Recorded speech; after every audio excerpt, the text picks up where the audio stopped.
najboljih 11 između Hrvatske i Engleske. Livaković ili Pickford? Livaković. Livaković. Livaković. Guardiol ili O'Reilly? Guardiol. Guardiol. Guardiol.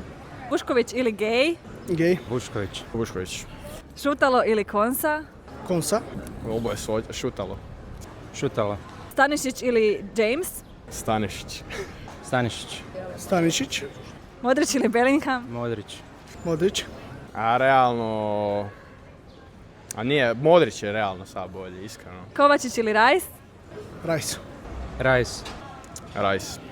Baturina ili Anderson? Baturina. Baturina. Baturina. Perišić ili Rashford? Rashford. Perišić. Rashford. Ali ne znam, ne, Perišić mi je Perišić. Kramarić ili Saka? Kramarić. Saka. Saka. Budimir ili Kane? Kane.